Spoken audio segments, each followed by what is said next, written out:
네, 오늘 수요 예배 사무엘 하 24장 말씀 나누면서 은혜 받는 시간 갖기를 원합니다. 그리고 오늘 전하는 이 말씀은 우리 가족들에게, 우리 장로님은 장로님 가족들에게, 그리고 장원사님은 장원사님 가족과 전하고 싶은 사람들에게 이 말씀을 좀 전하는 시간을 여러분이 가졌으면 좋겠습니다. 인트로로 아까 우리가 기도하면서 여러분과 나눴지만 우리가 섬기는 하나님은 어떤 하나님이다? 거룩하신 하나님이다. 거룩하신 것은요, 그의 영의 몸의 특징이십니다. 하나님이 거룩하시다는 것은 그의 영이 어떻다? 거룩하시다. 다시 말해 죄가 없다. 또 하나는 유일하시다. 영은 여러 가지 영이 있는 게 아니라 오직 하나님의 영밖에 없습니다. 오직 하나인 영, 그 거룩함, 그 온전함이 하나님이시다라는 것. 또 하나는 그래서 그가 행하시는 일, 우리는 행하는 것은 결국 겉으로 드러나는 거 아니겠습니까? 그래서 그가 행하시는 물질의 세계, 우리가 보고 듣고 말하고 나누는 그 모든 세계는 성실하다는 거예요. 그러니까 하나님은 영은 거룩하시고 그가 이루는 모든 열매는 어떻다? 성실하다는 걸 깨닫는 저와 여러분 되길 원합니다. 그래서 하나님을 섬기려면 두 가지 조건을 갖춰야 되는 거예요. 어떻게 되냐면 영이 어떻게 해야 된다? 거룩해져야 되는 거고, 또 행함의 열매가 믿음과 믿음으로 말미암은 행함의 열매가 어떻게 해야 되는 거예요? 성실해야 되는 거예요. 그런데 이렇게 영이 거룩하지 않고 행함의 열매가 성실하지 않으면 하나님을 못 섬기는 거예요.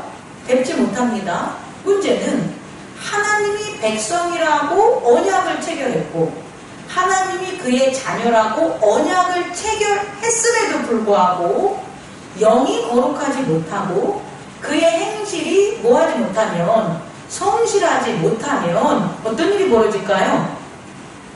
하나님 앞에 죄를 범하는 거예요. 그게 바로 하나님 앞에 죄를 범하는 거예요. 그러면 하나님의 백성으로서, 하나님의 자녀로서 영이 거룩하지 못하고 그의 행실이 성실하지 못하면 반드시 뭐가 온다는 거예요? 화가 끼친다는 거예요. 이걸 꼭 알아뒀으면 좋겠습니다.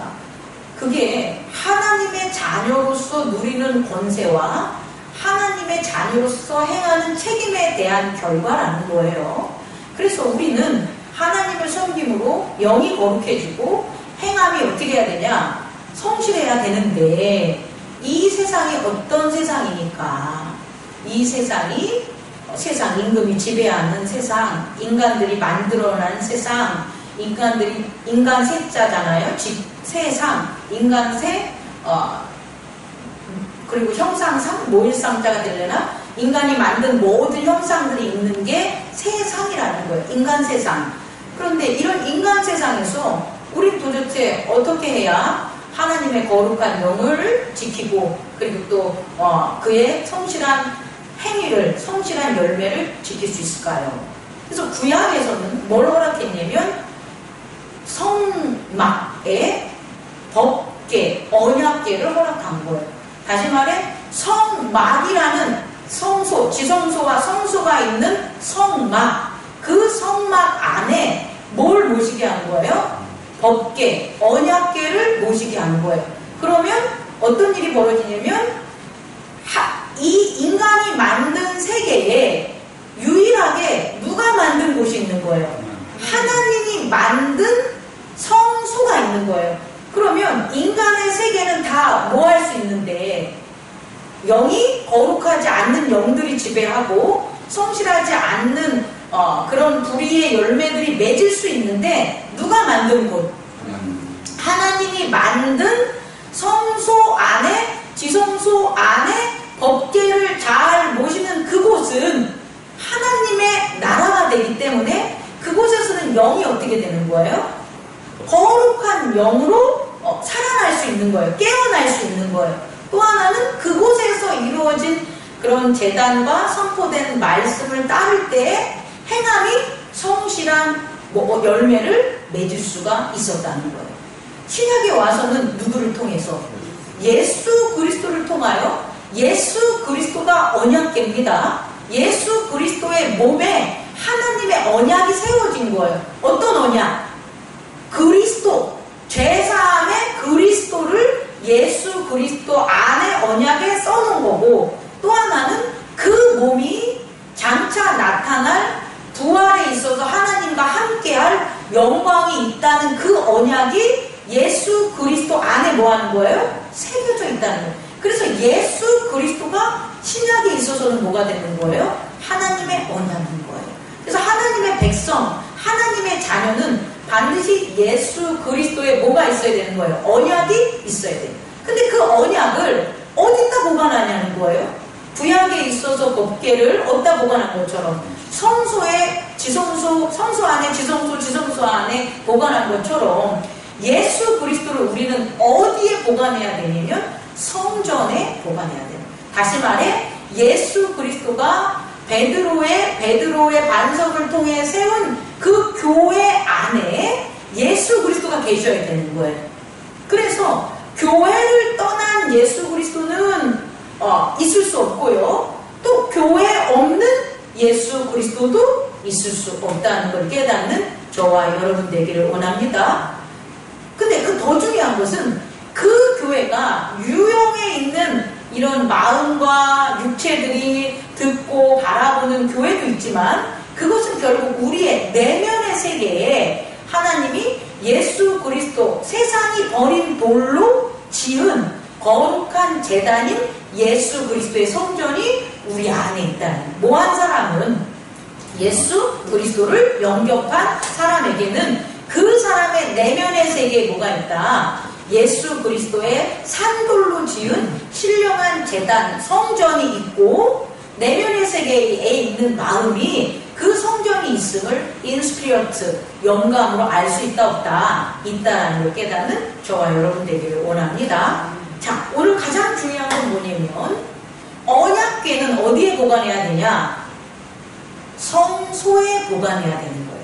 예수 그리스도는 어디에 보관해야 되냐? 산돌로 지은 성전.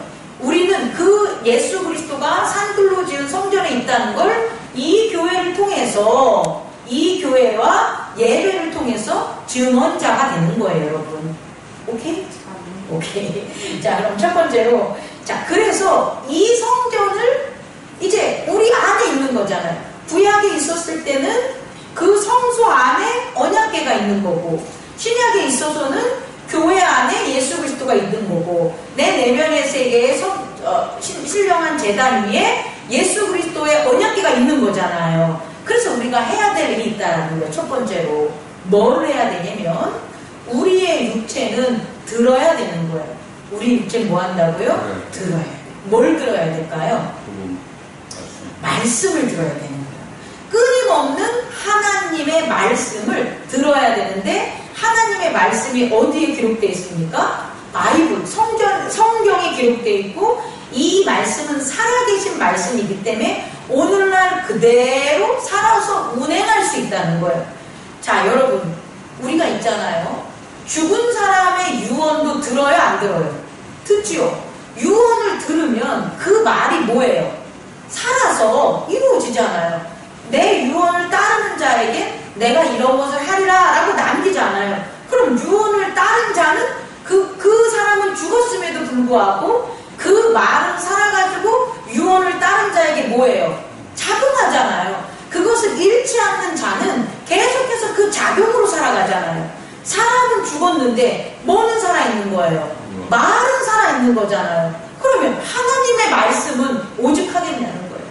하나님의 말씀은 그 말씀을 듣고 그것을 행하는 자, 다시 말해 듣고 행하는 게 이 말씀이 뭐하다고 생각하니까 살아있다라고 하니까 듣는 거 아니겠습니까? 행하는 거 아니겠습니까? 그래서 우리의 육체는 뭐를 해야 된다? 들어야 된다. 꼭 깨닫기 바랍니다. 들어야만 성전을 지킬 수 있고 성전 안에 있는 언약궤를 지킬 수 있다는 걸 깨닫는 저와 여러분 되기를 원합니다. 두 번째로요. 우리의 마음은 뭐 해야 되냐면 봐야 돼요. 봐야 돼요. 우리의 육체가 보고 마음은 듣는 게 아닙니까? 아닙니다, 여러분. 믿음의 세계에 있어서는 어떻게 해야 되냐면 육체는 뭐 해야 된다? 들어야 되고 마음은 뭐 해야 된다? 봐야 되는 거예요. 그럼 마음이 뭘 보냐 봤더니 하나님의 말씀이 이루어지는 것을 봐야 되는 거예요. 말씀이 이루어지는 것은 눈으로 보는 게 아니라 뭐로 보는 거다? 마음으로 보는 거예요. 다시 말해, 우리는요, 말씀을 왜 들어야 되냐면 그 말씀이 이루어지는 것을 누가 보니까 우리의 마음이 보기 때문에 우리는 마음으로 뭐 해야 된다? 봐야 된다. 그래서 마음은 뭐 할 때 써야 되냐면 보는 거예요. 하나님이 말씀하신 게 어떻게 이루어지는지를 보고 듣고 찾는 게 바로 마음이 하는 거예요. 예수님께서 너희가 구하라, 찾으라, 두드리라 그러잖아요. 그게 손으로 두드리고 눈으로 두드리고 발로 뛰란 소리가 아니에요, 여러분. 예수님께서 전한 것은 뭐냐면 구하고 찾고 두드리라는 것은 마음이 하라는 거예요. 마음이 구하고 마음이 증거를 찾아야 되고 마음이 뭐 해야 되는 거예요? 구하고 찾고 두드려야 되는 거예요. 성소문을 계속 두드려야 되는 거예요. 열어서 알려주세요 라고 해서 성전문을 두드리는 게 누가 해야 되는 거다? 마음이 해야 되는 거다 라는 걸 깨닫는 저와 여러분 되기를 원합니다. 오늘 이제 말씀을 보면 사무엘하 24장에 말씀을 어떤 분들은 난해 구절로 하고 있어요.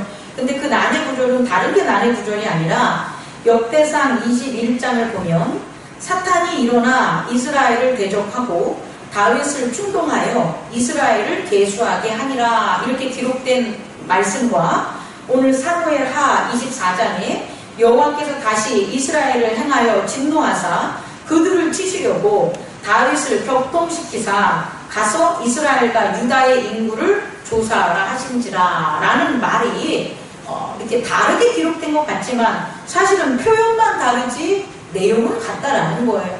어떤 사람이 어떠한 시점으로 기록하냐에 따라서 문자적인 어휘는 다를 수 있지만 그 어휘가 전달하는 하나님의 말씀은 뭐하다?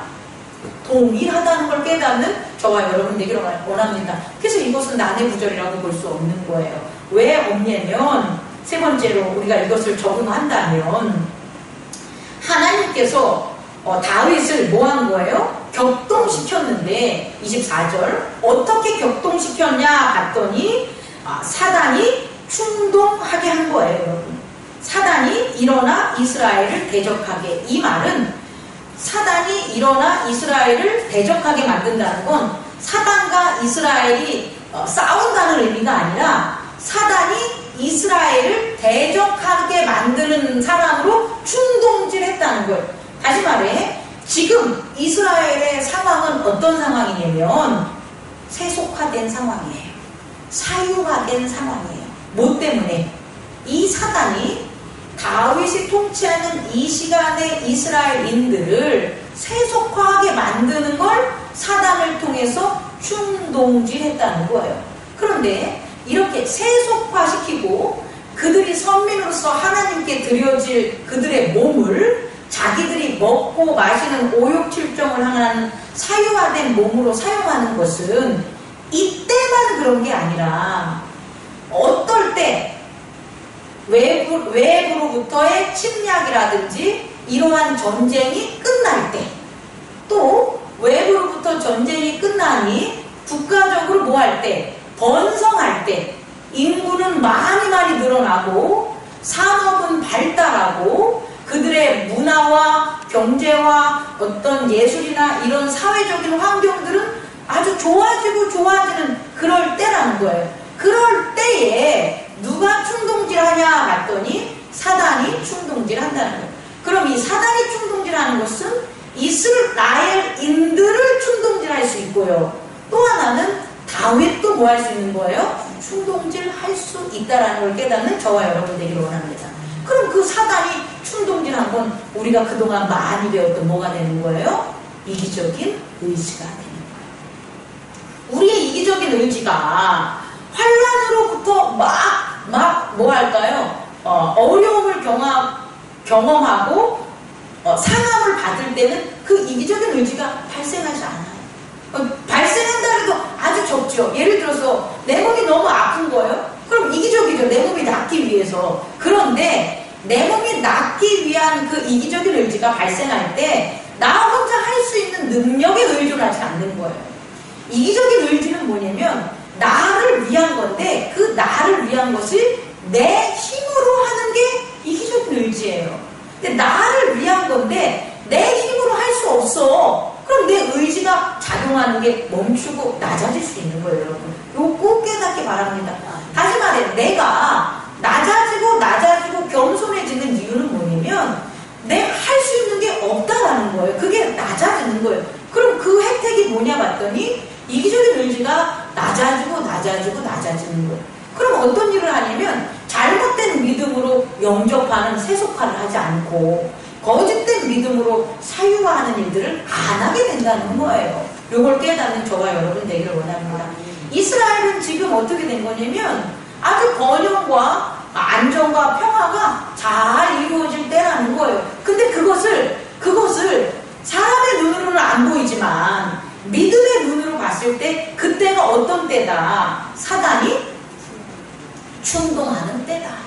우리가 먹고 마시고 편하고 풍부하고 잘 될 때, 그때가 눈으로 봤을 때는 은혜 같지만 우리의 마음이 뭐 한다면, 겸손해지지 않는다면 그때가 사단이 뭐 한다는 거예요? 충동질을 할 때라는 것을 깨닫는 저와 여러분 되기를 원합니다.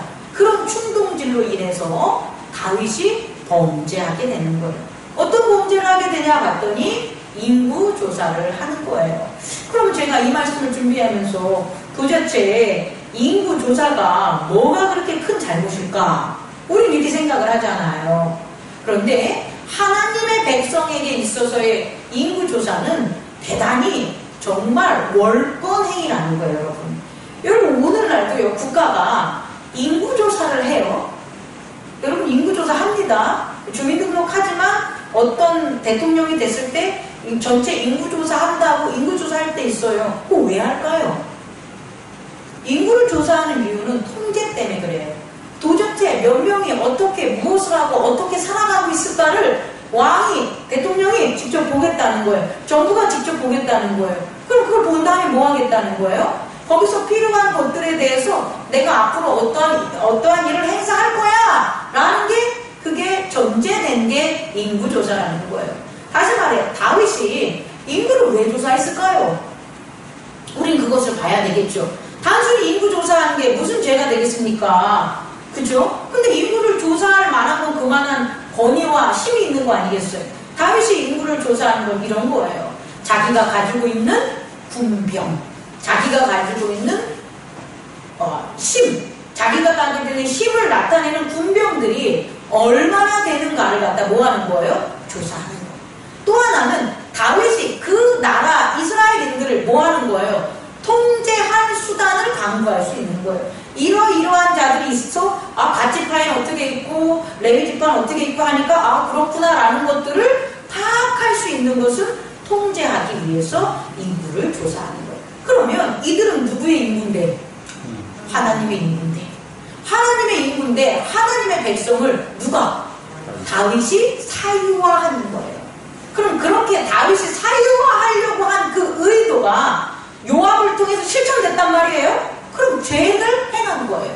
만약에 그런 마음이 있다고 해도 실천을 안 하면 죄가 행해진 건 아니죠. 그런데 다윗은 요압이 그럴 필요 있겠습니까? 당신이 인구조사를 하지 않아도 하나님께서 지금의 몇 배로 계속 번창하게 해주실 텐데 왜 당신이 인구조사를 합니까? 라고 분명히 어드바이스를 했음에도 불구하고 다윗은 그 말을 안 들고 뭐 한 거예요? 인구조사를 했다는 거예요. 다윗이 인구조사를 한 건 다른 건 다 떠나서 그가 하나님 앞에 뭐 했다는 거예요? 겸손하지 못했다는 거예요. 다시 말해 하나님의 백성을 자기가 사유화했다는 것을, 그걸 깨닫는 저와 여러분 되기를 원합니다. 이것을 이제 적용을 하면 교회도 그래요. 교회도 목사가 뭔 마음에 뭘 품어요. 그럼 뭐 합니까? 교인 파악을 해요. 교인의 동태를 파악하는. 이거 장로님은 무슨 직업을 하고 뭘 하고 돈은 얼마나 벌고 헌금을 얼마나 내고 가족은 어떻게 되고 또 그것만 하면 삐질까봐 기도와 제목은 뭐고 소망하는 것은 뭐 같이 조사를 하는, 그런 조사하는 그 이유는 뭐냐면 목사가 자기 교회에 자기 나오는 성도들을 얼마나 사유화하려는 의도가 있다라는 거죠. 그래서 다 파악하고, 그래, 그럼 우리 성전 건축할 수 있겠구나. 그래, 우리 이사갈 수 있겠구나. 그래, 우리 뭐 할 수 있겠구나. 라는 그런 판단을 합니다.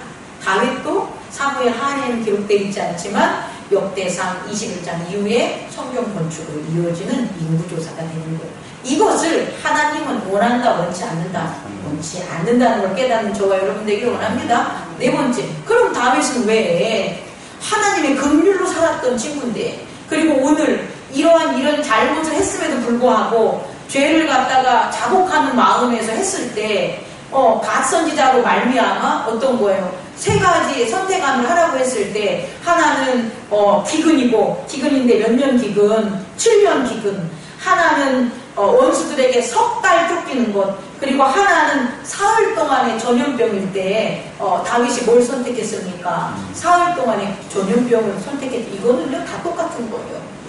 7년 기근이 일어나는 것에 벌 받는 거나, 혹은 3년 적들한테 쫓겨서 그 국토가 정멸되는 거나, 혹은 전염병 4일 동안 다 하는 건 다 똑같은 거예요. 어리석게 인간은 그걸 선택을 해서 다윗은 선택을 하지만 결국은 동일하게 그 다윗이 저지른 죄, 이스라엘이 저지른 죄에 대한 대가입니다. 그런데요, 우리가 주목해야 될 점은 뭐냐면 이 중에 다윗이 마지막 걸 선택했죠. 4일의 전염병을 선택했는데 그 전염병을 4일 하려고 했었을 때 하루 만에 7만 명이 죽은 거예요.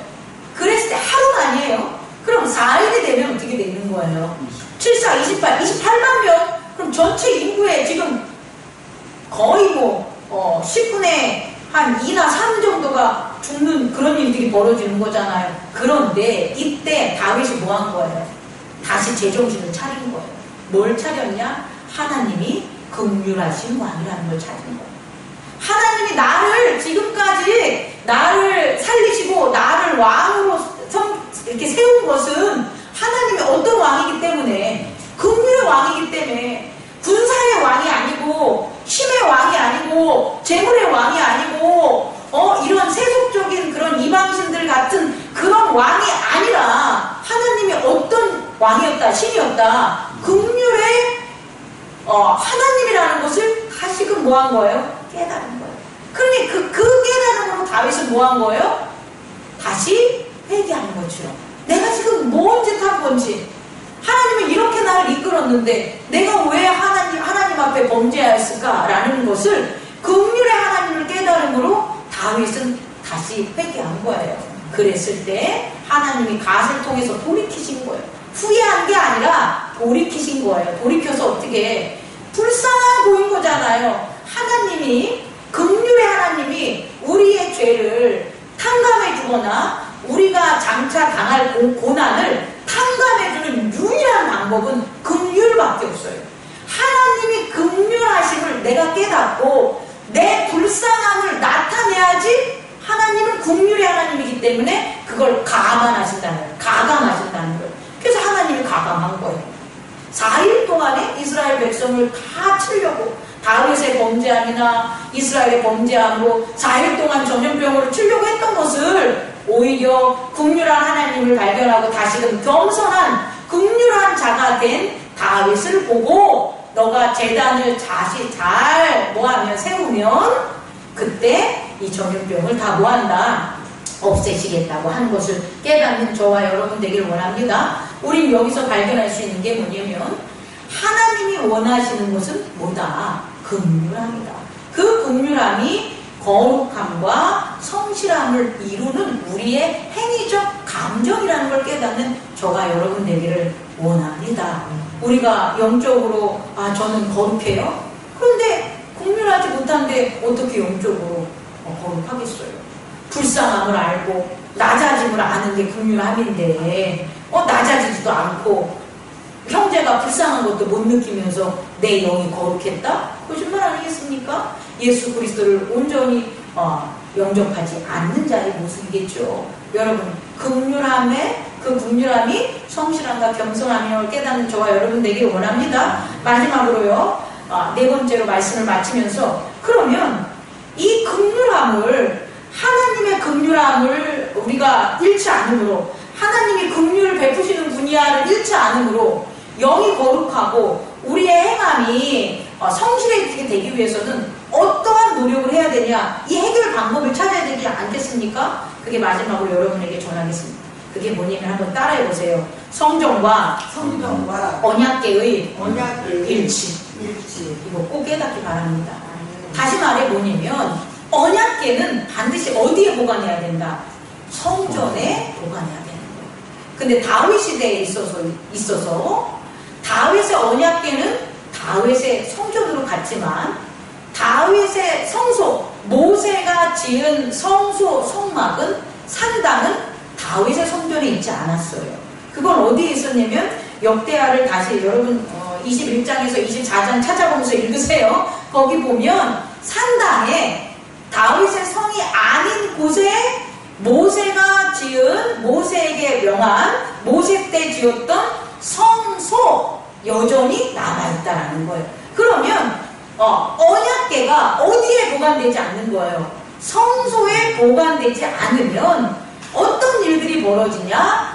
세속화와 사유화라는 이기적인 의지를 없앨 수가 없다라는 거예요. 우리의 이기적인 의지는 반드시 언약궤가 어디에 보관돼야 된다?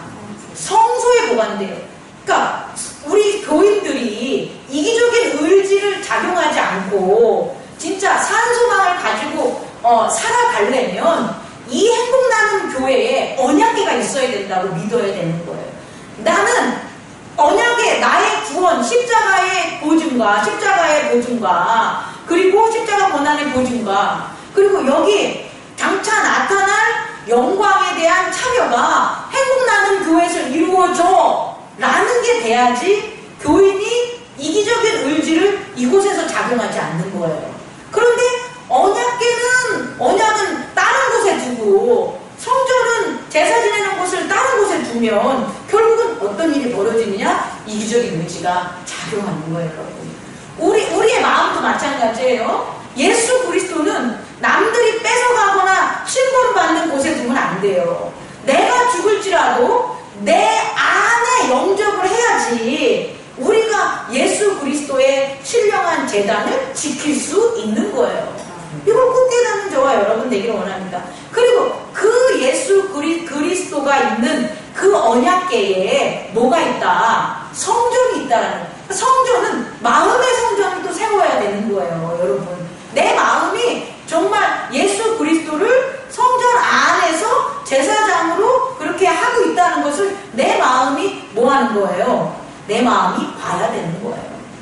그리고 내 귀가 말씀으로 내 육체가 그것을 들어야 되는 거예요. 이것을 깨닫는 저와 여러분 되기를 원합니다. 이것들이 불일치한 것들, 물질의 세계에 있어서는 우리의 에고가 생각하는 것에 있어서 성전에 언약궤가 있어야 되고, 내면의 세계에서는 내 마음에 산돌로 지어진 성소에 예수 그리스도가 계셔야 되는 것을 꼭 깨닫는 저와 여러분 되기를 원합니다. 말씀 마치겠습니다. 꺼주시기 바랍니다. 주님.